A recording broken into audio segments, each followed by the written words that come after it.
Okay, we are now recording the February 28th, 2020 Small Business Accounting Advisors.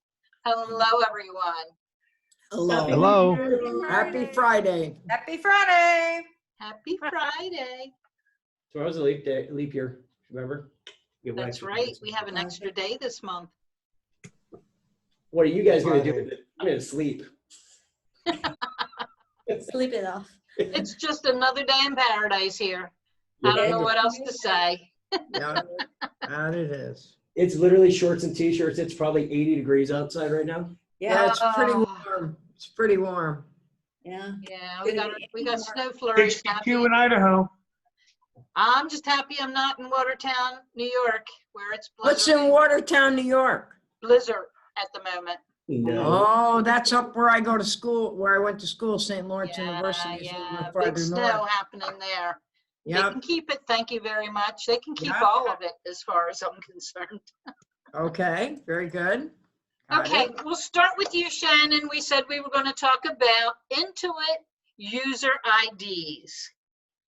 Yeah, so it started in, I want to say early January, and I just figured out why I was having the issue where I would call Intuit for support and I would end up with silver support instead of elite support because I have two user IDs with Intuit and my phone number is associated with both, but the one without any activity on it was associated as my primary ID. And they're blaming this also on the new billing system. Oh, yeah. So I was able to yesterday finally get somebody to get my Phantom ID to go away. Normally it only causes problems once a year when I have to change my credit card number to pay for my Desktop Pro Advisor and payroll subscription, because I've always had to call in to get that updated because I can't log into Camp and access any of that information because I am an authorized user on my account. Wow. I'm just going to show you my same thing. I have two accounts, one of which is a Phantom. Right. No, I have multiple accounts. They supposedly merged mine back, I don't know, several years ago when they redid their billing system before. So yeah, because I only had, well, my issue started back in, I think, 2002 or 2003, when before, if you had TurboTax, you had a separate user ID, and if you had QuickBooks Online, you had a separate user ID. Everything had a separate user ID. absolutely. And then they just went through and merged them all together, and my user ID that I log into everything with never changed, but they added a 7.6 at the end, and that one that I never used became my primary ID. So it was really frustrating because every time I would call in, I would be told I used to always get my Diamond or Elite support, but it was with this last billing system change was when it became a big issue for me. And I think they finally fixed it yesterday where they deleted, and I can log in, I can do things on Camps now. I'm super excited. Nice. So, nice. Great. Nice. Well, Well, congratulations. I know that it's a huge problem. I have actually been on the phone 4 times, probably 7 hours, and they've got it down to 2 accounts, and they can't seem to actually get the completely empty Phantom account out. See, well, you I just know I've were- wasted. I had one You need to go power. work for them, Ernest. You could fix it, I'm sure. It's a database entry somewhere, right? It's like, come on, go delete the row. Oh, there's a dependency, delete that row. I mean, When I dial into QBO, I've named mine, use this one. And then I I have got some Phantom ones, and then eventually they said, don't touch them Because if you don't touch them, finally it says it was going to drop off February something, Oh, right. February 10th. It was gonna be deleted. And I said, don't touch it, and it's gone. As of like Nice. a couple days Oh, ago. good. Like, Nice. don't come back. Awesome. Now I have, for when when you go on the QuickBooks community and you might help people, I have 2 logins there. So one I'm like, because I used to be on it all the time, I have all kinds of stuff, and the other ones I hardly have anything. So that's yet another login. And then if you're a developer, and then they're trying to get it all into one spot, but Yeah, yeah. trying to keep that stuff straight. Okay, we're going to change gears now, and Ernest has been teasing us, saying he has something new, but we don't know what it is. So we will all find out at the same time. Ernest? Yeah, He's muted. Oh my goodness. He's again psyching us out. He's muted himself so we still can't even messing hear with it. I'm trying to unmute him. He's so muted and we still can't hear him. Oh, you are not. Are you mouthing? Okay. All right, can you hear me now? Yes. Yes. All right, so I had a phone call from a customer, and I was basically they wanted budget information for QuickBooks Desktop. And if anybody has ever, played around with trying to get budget information in QuickBooks Desktop, you probably understand the problem. So I'm in the process of preparing my sessions for scaling new heights, one of which is Power Query 101 and Power Query 202.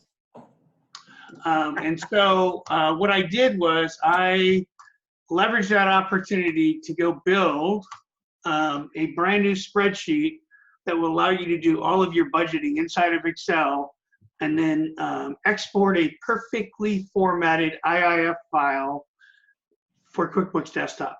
Nice, Ooh. nice. And it looks pretty too. Is there interest? Can you budget by class? Yes, ma'am. Nice. And the first thing I asked him was, I've always wanted to be able to clone the budget from the year before, maybe make Yes. a couple of little tweaks, and then, and it could read. Well, Ernest, one of the problems with exporting the budget is it exports every single budget from the beginning of time. So you have to deal with that first. So, but if I can get last year's budget, tweak it, or give something that the client can use to tweak it, and then re-import it. Hey, Ernest, does it work for QuickBooks Online? No. Well, Oh, don't sorry. we have the Google Data Google. Explorer? So let me geek out a little bit, show you under the covers a little bit so you can see what's going on. So maybe you'll identify a weakness and then I can address it. So basically this process involves a little bit of manual work with regard to exporting out the current state of affairs in QuickBooks.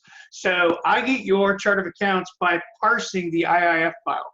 So all you have to do is go export, List. here it is, yeah. File, utilities, export, list, pick the budget, pick the chart of accounts, right? And so what we're doing behind the scenes is we're parsing that IIF file using Power Query to go get the exact chart of accounts that you need so that we can then populate it in the spreadsheet so you can see, okay, for this account, here's what I want to budget, and then add the class or customer that you need. As well as going and grabbing whatever current budget lines you might have in the system, as well as the header information. So really the only, I mean, it didn't take that long, frankly, to build the model, about 3-4 hours. It's already been deployed at a customer who is a venture-backed customer that does dental supplies. And they've been struggling for quite a while, just trying to figure out how they could get the budget in, because the IIF format is just so particular. One of the interesting things that happened along the way was I definitely discovered that the budget import isn't supported in the new IIF. So you really have to go on blind faith and click the "I'll clean it up afterwards" button. Ooh. Yeah, it Yeah, works But fine if though. you're talking desktop, you can make a copy and you can, restore it if it doesn't go True. right. Yeah. Yeah. That's the Which- benefit of desktop. And should I just be clear to say that Go ahead, I be did clear. that? Yes, you should always do that. Tell them what happened, Ernest. Yeah. Well, I mean, I had to, because the first time we deployed this, it's so funny. As I told them, I failed to honor my prepared information, and on the fly, they were like, "Oh, can we add account numbers in there?" Because that's how they had done their budget, and I'm like, I'm not sure. Let's try. And so, of course, they added account numbers in there. And what do you think happened, people? You didn't do a backup. Oh, no, we did a backup. But That's a What good happens thing. when it sees something new?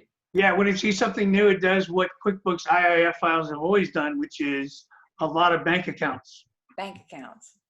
Remember, it throws all the new Oh. accounts up at the top. I wonder if the programmers designed it that way so you'd see them. Yeah, I don't know, maybe. So what's interesting is because it creates all new bank accounts, it actually puts it into the balance sheet budget and not the P&L budget. Oh, so it's not like you Interesting. can even just change the type. Yeah, change the entire budget. Yeah, so Oh. so this that actually pulls the full name, right? So you can see that it's got the full name, direct labor, wages, draft. Colons, yeah. That is absolutely the format you need. And fortunately, that's exactly the format that I have. I did a special iteration for them that actually mapped the account that they had to go find the full account name, because they didn't have that. So that's also very possible. But I'm going to stop talking, and I want to hear what people think. Well, where did you leave it? Like, if I'm the user and I'm working on my budget and I go, oh, I really do want and I want to insert one. Now, do we just know it's going to go into a bank account, or do we have to go over to QuickBooks and make sure that it's set up exactly so that it has No. So plan? if you do basically what I say, which is go export the IIF file, bring this in, point to your IIF file, and just budget with these columns right here, which is how it was designed, it will create the IIF perfectly. Right. But I'm talking about as a user, you know how as you're in the middle of working on your budget, you might say, oh, I wish I had car expense in addition to truck expense or something. Would you be able to insert a row here as long as you go into QuickBooks and set up the exact same account so it has someplace to land? Well, because of the ugliness of QuickBooks, yeah, you would have to put it in QuickBooks and then the ideal exact same thing here. Otherwise, you're going to get a bank account, right? Okay, so that's what I'm thinking. It would be possible to insert a new account as long as you do the same thing over in the accounting. With no mistakes. With no mistakes. Yeah, I mean, obviously, I'm going to recommend the foolproof method to use the prepared system. So if you create new accounts, go re-export your IIF file so that we're reading it cleanly and we're not taking any chances. Got it. But you Got see that this is just a formula that goes and points to the, frankly, if I unhide the pages, Yeah. right? The chart of accounts is right there. Right there. Yeah. So Mhm. if you added it to the bottom, I mean, clearly I would never know. Okay, but that would be the trick. You would just append it as Yeah. long as it's I perfectly. mean, it's intended to be, a tool wielded by somebody, not a, there's somebody, one of my clients a long time ago said, there's a lot of difference between automated and automatic, and this is automated, not automatic. Right. I'm just thinking I make budget templates for my clients in Mhm. Excel, let them go do their thing, and then I control putting the budget back into the system. So that's what I'm just thinking. I don't think I've ever had a budget come back to me without some new accounts stuck in there. I hear you. It's because that's when people are thinking about it. Exactly. Well, exactly. But as a practitioner, if you know how to, if you know the pitfalls and be aware of what could happen, and What do you think, Tiffany? You could give them, you could do what you're doing, Sarah, and have them give them just a straight spreadsheet, and they just have to annotate which ones they've added, or you can check when they bring it back. Yeah. And then you could just dump it into the tool that Ernest is using, and run it instead of the clients. Yeah. So they fill out the template, and you just copy and paste from the template into the thing after creating any new accounts that you might Just have. trying to think of putting another layer of protection in there. But then again, you're probably writing this for a power user anyway. I don't know. I think in your case, though, Ernest, it was for the client. Yeah. Yeah. Tiffany? I don't know yet. That's like the same thing we were doing the other day, Sarah, with the AutoIT stuff. Yeah. I Well, mean, we're gonna it's offer to not just talk about generic. that if we have time. Yeah. But when it comes to budgets, it's always irritated me that so many people take their last year's budget and just change a couple things. They're not redoing their entire budget. And But then you just said that's the feature that you want. Huh? I said, but you just said that's the feature that you want. Yeah. Yeah, that's what I'm saying. I would love this tool because that would save me a lot of time. Yeah. A lot of time. The real question is, obviously, I did it in Power Query, and that actually, served a couple of masters. I solved the client's problem, but I also did some prep for, a session to kind of walk through Power Query. Should this be a product that doesn't even use Power Query? Oh, make a program out of it. That's my question. Well, Those that need it will really need it. come audit period, when we're entering everybody's new new budgets, oh boy. You ought to target a market like the nonprofits. Yeah, they're the ones with the big ugly budgets, yeah. Right. Oh yeah, the not-for-profits? Yes. Yeah, oh yeah. Give them the homework, you give them the template, let them flesh it out, but then you bring it into their QuickBooks. That I would pay for a utility to do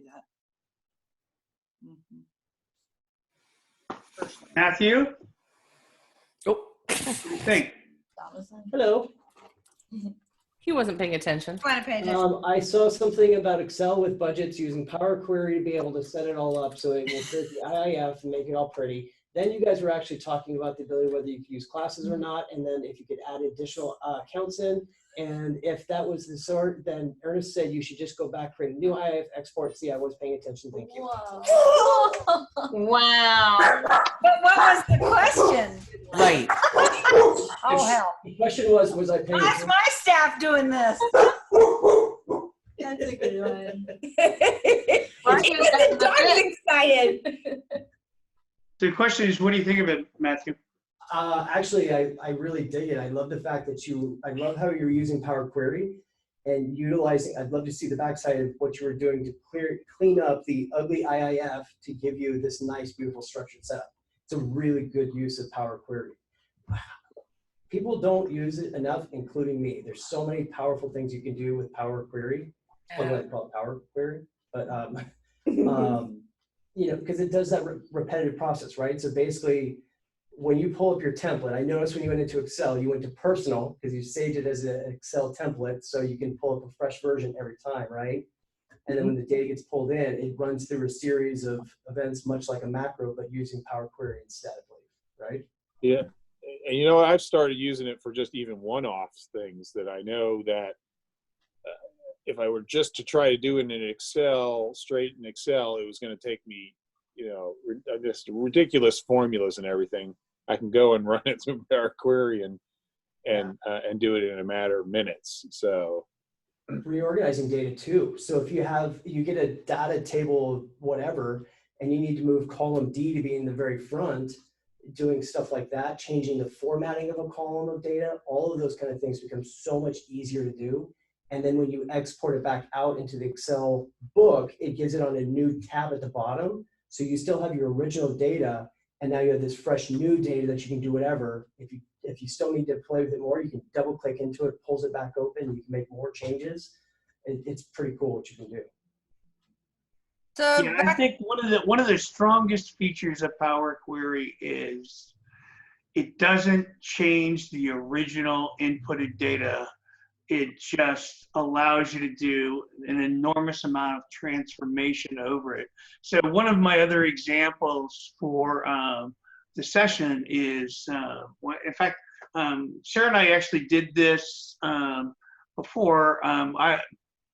I went and took the open items report for both checks as well as customer invoices, directly exported out of a QuickBooks report and turned it into an importable list of open items. Nice. So again, that's the kind of thing that I think is really, really, really powerful about this tool. It's so funny. I was on Twitter the other day, and there's a guy that told me he's actually using Power Query for his consolidations. Makes sense. You can, so with Power Query, you could take a general ledger dump from a desktop or online of just everything, structure it all out, and create your own profit and loss pivot table all through Power Query.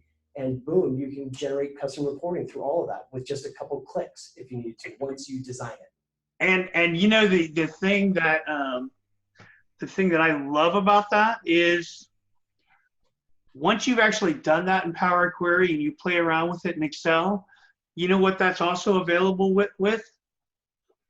Power BI. Because the M language that you write as you're experimenting inside Power Query and, you know, looking at it in a spreadsheet, you literally lift that code up, drop it right in the middle of Power BI. Now I can do visualizations on the same data and disseminate that information far and wide over a web page. Nice. So before we lose everybody in the Excel world, because I know how exciting Excel is for everybody else, I would love to learn more about the new M language that you can do with query, like that's DAX, right? DAX language or whatever? No, those are two different languages. Great, I got many more languages to learn.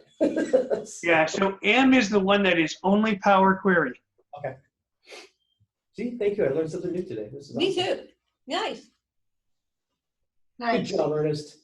Well, hey, actually, Ernest, where were you when Seth was giving me a hard time about Google Sheets, my friend? I didn't see it. Okay. Where was he giving you a hard time at? He actually was right. He called out like, hey, Matthew Fulton, how come Microsoft Excel Online doesn't have its normal shortcuts? Google Sheets has them. You can't do this. And he was totally right. You couldn't do anything with it. And we have this ongoing battle between Excel versus Google. And I keep losing that battle. I don't know. You couldn't do what I'm doing with my, Mark set up a Power Query for me for my co-ops, my artist co-ops with the point of sale, where the inventory belongs to all the individual artists, and I have to have sales reports to do commission accounts payables and import payables, and what used to take us days, they just dump that report into a Google Drive. I grab it while using Google for a second, and then grab that file, and Mark's little Power Query does its magic, and a couple days worth of work went to seconds. I mean, That's Nice. amazing. Wow. do that in a Google sheet, you know? Yeah, that's amazing. So if you're gonna talk Google, then I gotta pull up the sample Google Data Studio that, I threw out there a few days ago. I And started so this playing is with the it too, and it's Google cool. Data Explorer. Right. Oh, the new one? Okay. Yeah. They're and- trying. Yeah, the whole thing is, right? I mean, this is very, very, very raw, very early. The number of data objects that they can get to. This is QuickBooks data, so it's a live connection to QuickBooks. But there's really not that many things that you can actually get to in the QuickBooks data, right? You can get to, what is it? So the chart of accounts, and then you can also get to the customer object. And there's one other object you can get to, but I mean, it doesn't have your general ledger. It doesn't have, transactional accounts. So, It takes a lot of finessing to get it, like for it to look like it does now. I'm certain Ernest spent a pretty good portion of time just to get it to look like that. That's pretty. But what you can do next is now you can pull in additional data objects, like if you wanted to hook up your Google Analytics account and tie them together by date. So you could take a look at what your sales are versus your cost per click, like impressions for Google ads or something. You can start to do more of that stuff also, but it takes somebody really smart like Ernest to make that happen. so literally you can see I have to actually add another data source, right? Even to get customers versus thing. It's so yeah, here's all the data sources they have right now. Gina, YouTube. So you could track your YouTube views and have like a YouTube dashboard. That's right. You can get analytics on, how many people are watching your stuff. So this is the one that I use from QuickBooks, and I do notice that it's a third-party provider. So I think they're just dabbling their toe in it. Unlike Microsoft, right? So Microsoft actually wrote the adapter for QuickBooks Online. Google hasn't done that yet. So it'd be interesting to me to know how deep they're really going to go in this market, if they're actually going to commit resources to make it viable throughout. But yeah, I mean, they've got quite a few names here. Like I said, how many of those are just very shallow? Oh, okay, you can see your customers and chart of accounts, and not really useful. And how many of them are robust? That would be a lot of research that I'm not that interested in doing. Until you have a paying customer. Power BI, we got the power. But I do keep my eye on, what else is happening out there. So the bottom line with the budget is, would there be a market that accountants would want to export a budget, tweak it, and import the new budget? Would they want a utility to do that? I would say nonprofits. I would really say not. You have to target your market because a plumber doesn't care.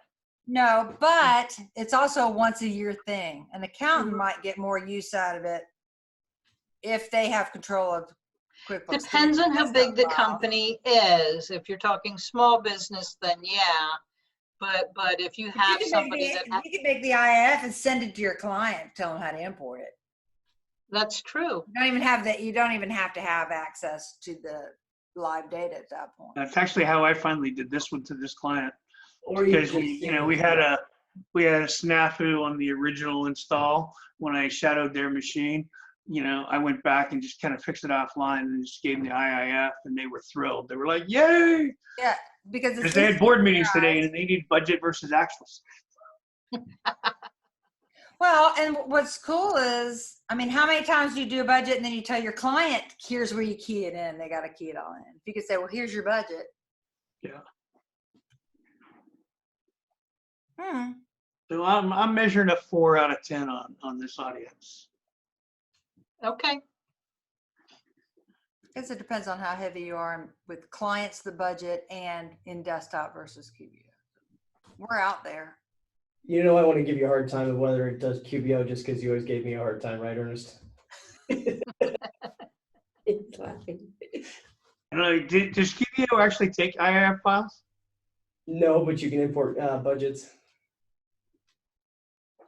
You can export last year's budget, fix it and import it for this year.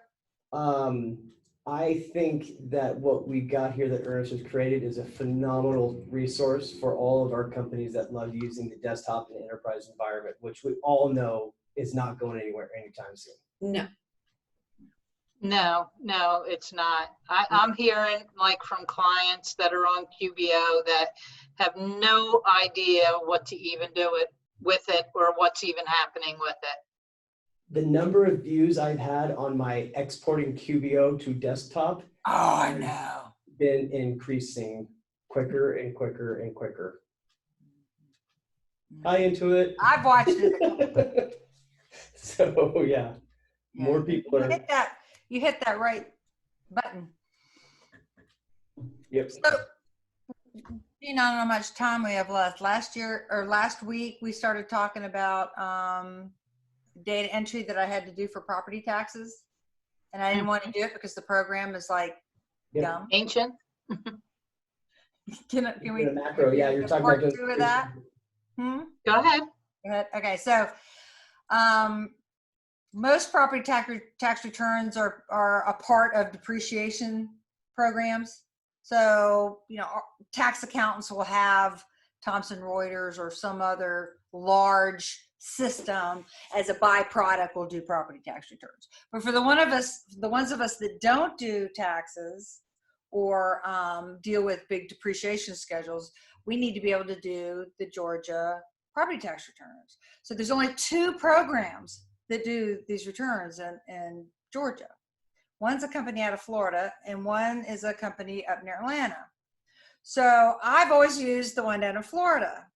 And it's been doing I call it the Intuit thing. You know, it goes up $20, $30, $50 a year. I mean, it's just getting ridiculous. Going for all the market can bear. You buy it once a year, and I raise hell because it keeps raising the prices, which means, you know, if I do 12 returns, I'm a small firm. I do 12 returns. It's just not worth it.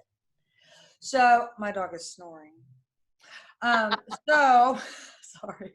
So, but you keep eating the money or, you know, paying it because the thought of setting up hundreds and in some cases thousands of assets in a program, you know, you don't want to deal with learning a new program and dealing with the assets. All right. So this year they jerked it up again. I'm like, that's it.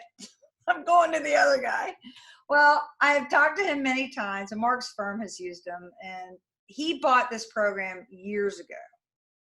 And it's the same, you know, it's very simple. And the program in Florida will not export assets and his program will not import. And I kept saying, Al, if you want to compete against the other guy, you've got to import assets. I know, I need to write it, blah, blah, blah. Anyway, so this year I decided to do it. So I got a copy of the program and it took me forever to figure out how to put a stupid asset in it. Finally did it. So it starts with Control N for new. There are actually 3 pieces of information. Year acquired, 4. Year acquired, the group it goes in, how much did it cost, and what's its description. 4 little pieces of information, right? Control N, type in the year, click. I mean, to put in one asset, I can't tell you how many clicks I got to the end before I went to Control N to do number 2. And I've got a spreadsheet, right, to deal with. So Mark mentioned a program called, he calls it AutoIT because he's an IT director. It's probably AutoIT. Okay. Very powerful. And you can actually write your own programs with it. But I wanted something very simple. So Mark watched me. He said, let me see what you're doing. I said, well, I open it up. I go to this screen, Control N, date, enter. So he wrote down what the human was doing. And then he takes this, it's sort of like, I think of it as a macro writer, a script writer. And he started coding what I did, like the command Control N. And then he parsed out the data and told it to go to this row, get this number, press enter, go get this number, press enter till it gets to the bottom. He even had to put in a little code to tell it, I'm not talking to you. My iPad is talking to me. He inputted a command to actually slow it down, because if it goes too fast, it'll block it up. So I've documented the whole procedure, exactly how to set up the files and what files you need and what to do. And I swear, you click on that screen and get that thing going and it's done. Nice. Now you need to sell it. So now I'm talking to the program, and I said, oh, Mark and I already figured out how to import it. And, and I said, but I need to know how to delete a record because I was playing around or something. He goes, wait a minute. My tables are too complex. You can't import. I'm like, it's like, yeah. And he's like, how? I said, secret. So anyway, he's like, and I talked to some CPA friends in town that use it, and they're like, once you onboard a client, adding and subtracting the couple of assets every year is really no big deal. Right. This is onboarding. Maybe you get a really big client and you want to then add them to the program. So this will utility be perfect. So yeah. So now Al's like, if anybody says, well, I'm not gonna buy your program because I can't import the assets, he can go, let me send you somewhere. So now that same thing that Ernest was thinking, you take a pain point, you figure out the program or the tools that you need to fix the problem for you, and then you think, how can I monetize this so that the fruits of my labor are magnified? So that's where my mind has been going in anything I do.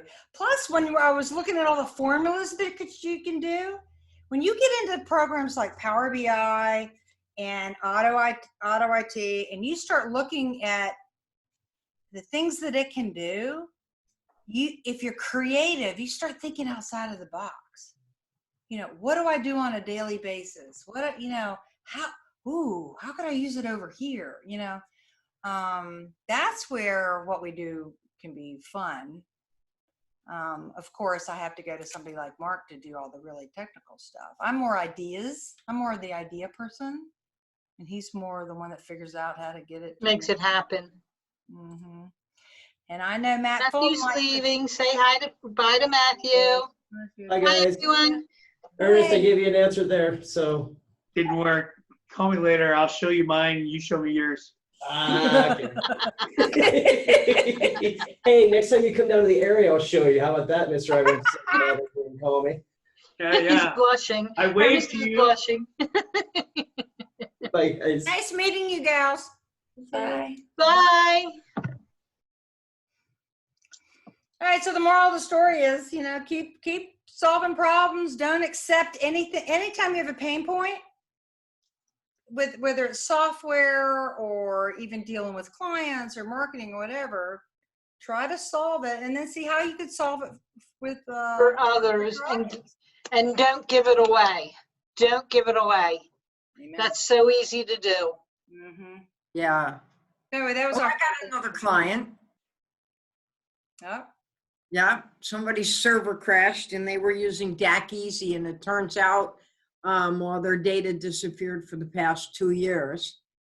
So they had actually done reports and sent it on, but they're switching to QuickBooks. And so I'm trying to find ways of pulling in, taking the item list and the customer list that's in a DAC Easy, exporting it out, making Excel, and then reformatting the Excel so I can suck it into Import QuickBooks. it.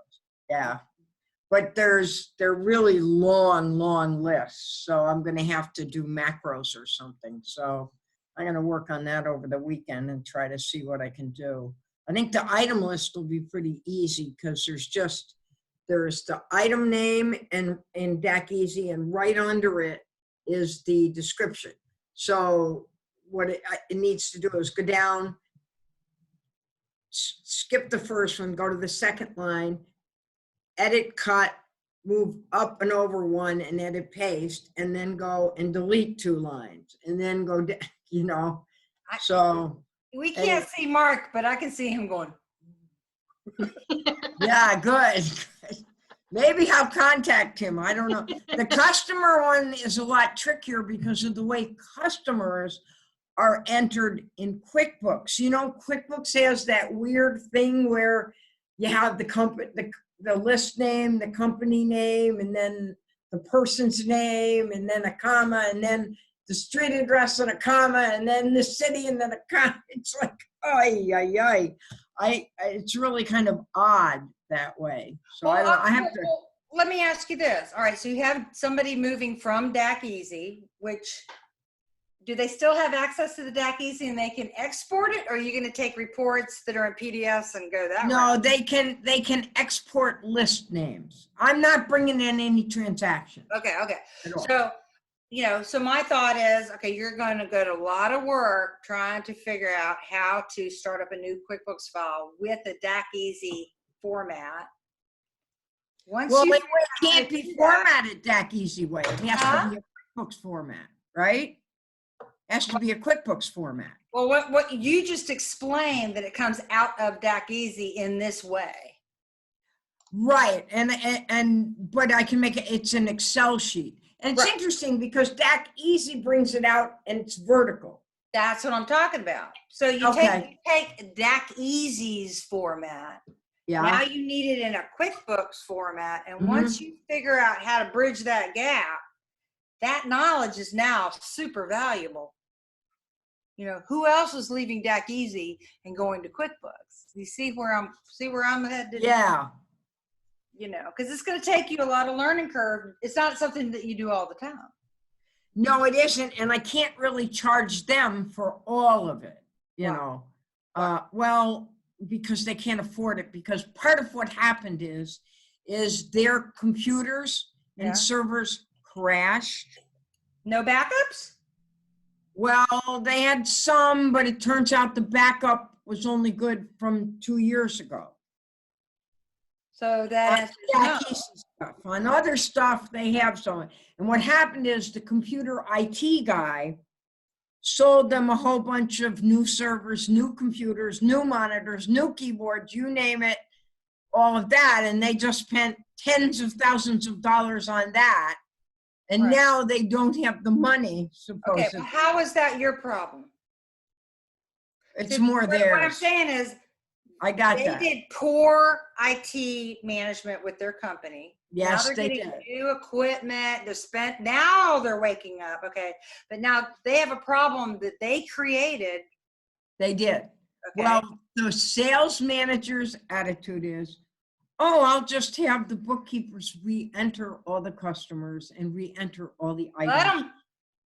Let them. I may do that. They need for the customers before they'll then go, this is very valuable.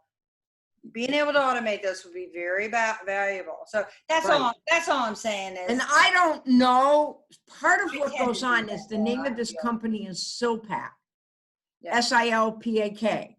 And they're in Pomona, which is like 4 miles from me.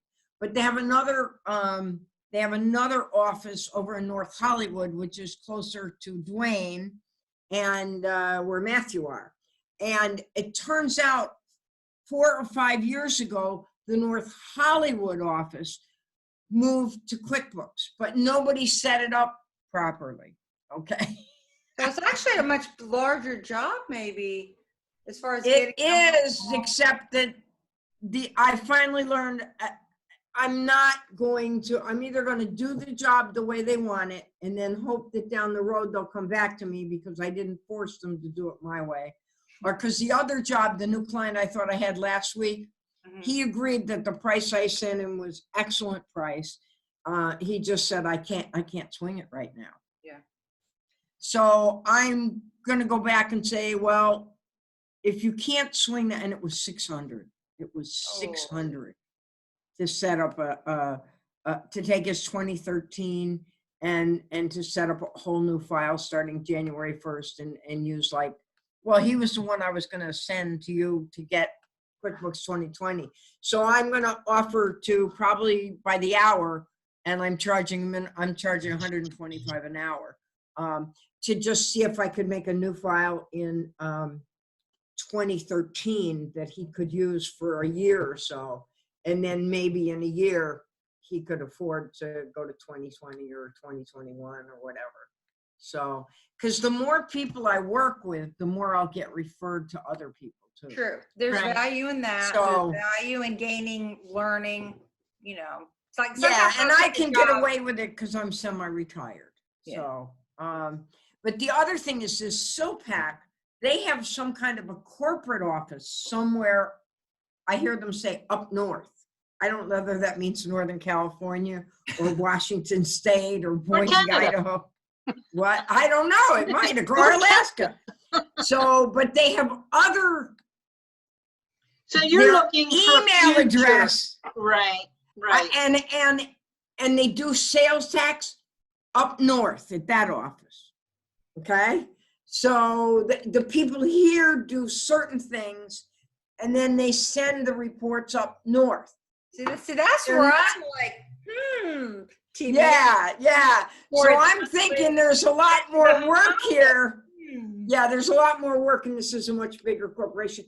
Their email address is SILPAC, S-I-L-P-A-C. No. Stop. Okay. Stop. All right. Live. Yeah. Got it. So their email Sorry. address is at AOL.com.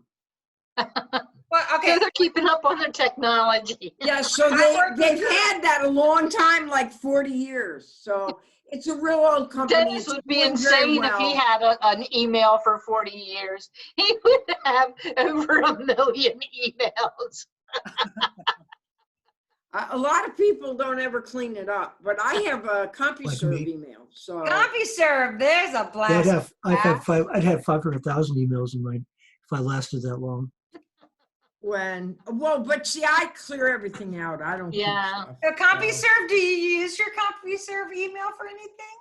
Yeah, that's my main address. It's the Right. one that I talked to you on. It's cs.com. CompuServe, are they still around? Yeah, they're actually now AOL and CompuServe. Oh, cs.com is CompuServe? Yeah, I never noticed that. yeah, I had that since like the They were- 80s. They were back, yeah, they were back in the 80s with the dial. That was and the, 80s. Yeah. And part of that, you get so used to using the interface, why would you want to switch? And I have Outlook now. Well, 500,000 emails would be a reason. Well, I don't have that many though. I never have more than like one page full of emails in any folder. I'm sorry. I'm a pack rat. teasing. I I'm read just- them yeah. though, but I'm a pack rat. I know. Yeah. Oh, just if it bothers you, and it happens to bother me. Other people, it's like, it doesn't bother them. I'm like Joe Woodard though. Like, get rid of it. Put it I in know, another but folder. I've had so many things eaten up in the black hole of information, never to be found again, never to see the light of day. So that- anyway, thank you for reminding me that we're live. So anyway, I need to be working on that over the weekend. See what, if anything, I brought in 79 customers from the North Hollywood file into the other file. So they can start with that and then add. But Right. it needs to be edited because the North Hollywood people do first name, last Yeah, name. now's a good time to clean up all the duplicates. Oh, that first last name, first name is a big pet peeve with me. Yeah. It is with me too, and it is with them, but you see, if they're not gonna pay to fix it, I'm not gonna pay to fix it. They can Right, fix it. exactly. And I can tell them at any time if they want to, we can talk about fixing that. Yep. Yep. So, because Well, again, I'm a gonna show you macro will do something. that. Linda is, After we get off camera. Yes, Dennis, what? no, it's me. Larry. Oh, Larry. Hi, Larry. I don't see Hi. your face. Yeah. Are you, at some point, do you have that information like in an Excel type file? I do. You want to work on it for me? No, but I'll hire you. there's Okay. Seth showed us something. Oh, I don't know. It's quite a while back. But Yes. there's a way for, like, if you got one column with the first name and another column with the last name, Oh, concatenate. there's an easy way to flip them. You know. There is. Now, this Okay. is, what this has is first name, last name in one column.